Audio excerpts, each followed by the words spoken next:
प्यारे दोस्त, आपको नमस्कार। आज हम आपको चैप्टर नंबर 6 जैव प्रक्रम के बारे में बताऊंगा, मतलब पढ़ाऊंगा।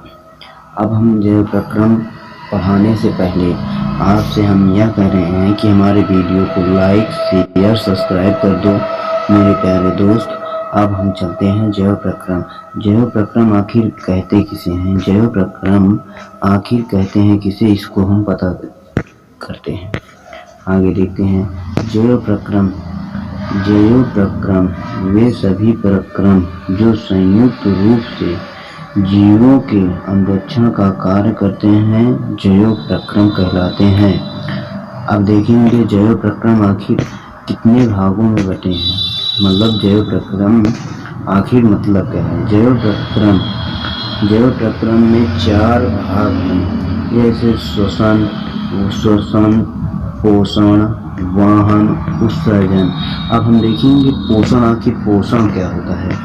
पोषण से क्या पता चलता है, पोषण आखिर क्या चीज है। जैसे भोजन ग्रहण करना, पचे भोजन का अवशोषण एवं शरीर द्वारा अनुरक्षण के लिए उसका उपयोग पोषण कहलाता है।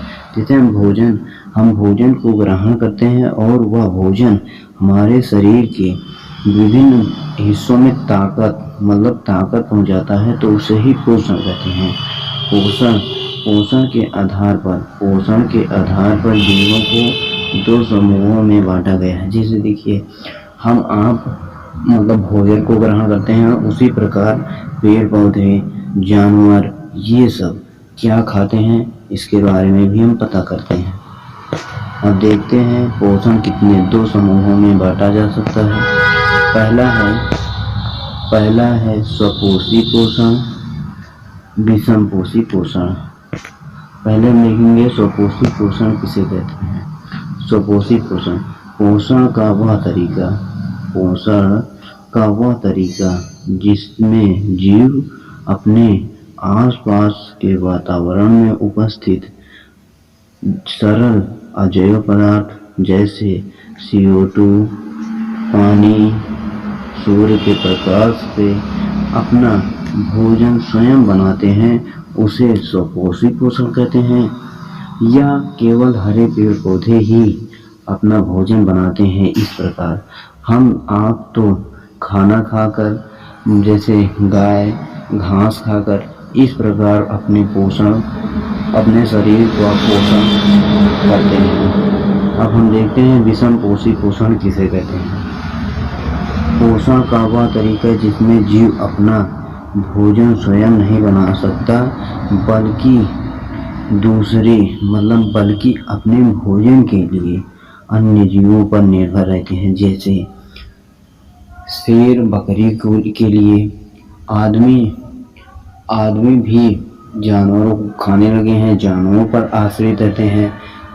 इसी प्रकार अब देखिए स्वपोषी पोषण में स्वयं अपना भोजन बनाते हैं। जैसे सूर्य के प्रकाश से CO2, गैस से CO2। और विषमपोषी पोषण वह स्वयं भोजन नहीं बनाते हैं, बल्कि दूसरों पर आश्रित रहते हैं। जैसे छोटे बच्चे अपने माँ के लिए वह स्वयं भोजन अपने खुद नहीं बनाते, बल्कि वह माँ बनाती हैं, तब वह पोषण को खाना खाते हैं। अब हम देखेंगे स्वपोषी पोषण आखिर क्या है। स्वपोषी पोषण हरे पौधों में तथा कुछ जीवाणु जो प्रकाश संश्लेषण कर सकते हैं में होता है। मतलब कुछ जीवाणुओं में भी स्वपोषी पोषण होता है।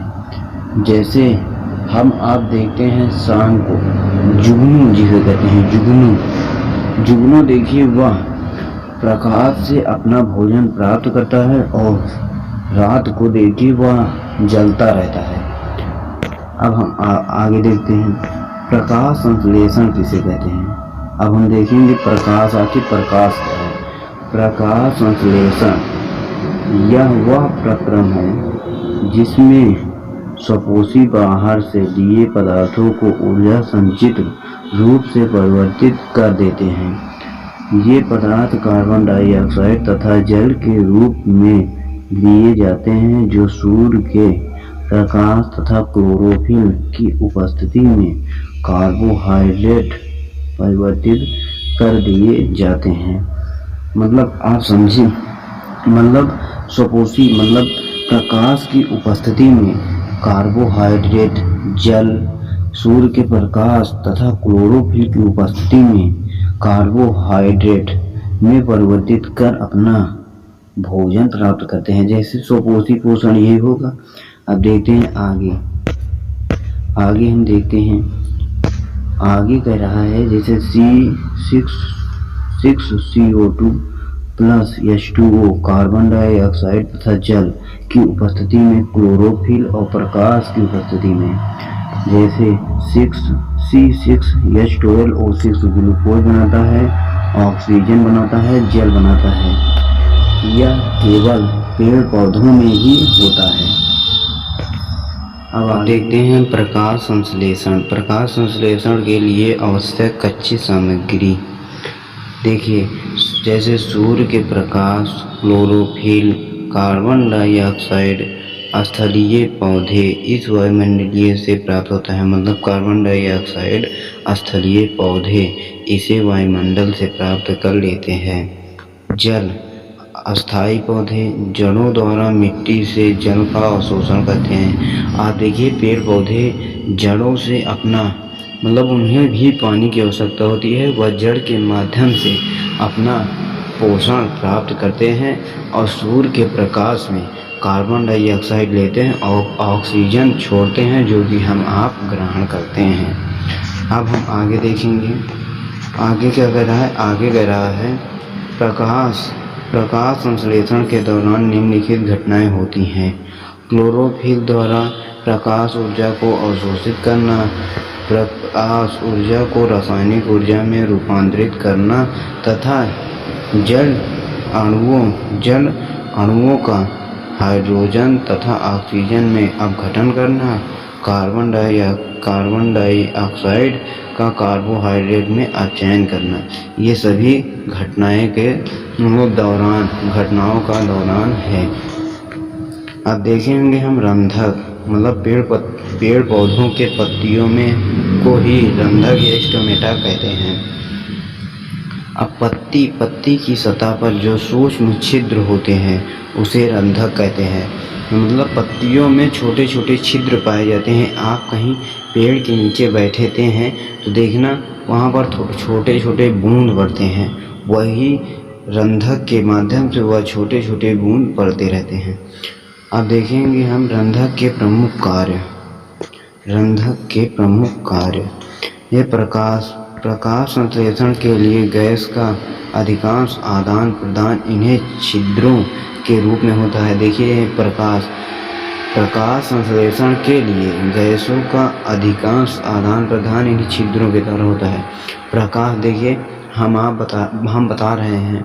देखिए पत्तियों में छोटे छोटे छिद्र होते हैं जो कि आदान प्रदान प्रकाश संश्लेषण में ही करते हैं।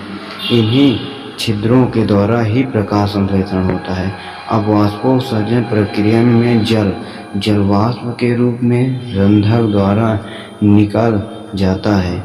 मतलब वाष्प के रूप में इन्हीं छिद्रों के द्वारा वाष्प बनकर उड़ भी जाते हैं।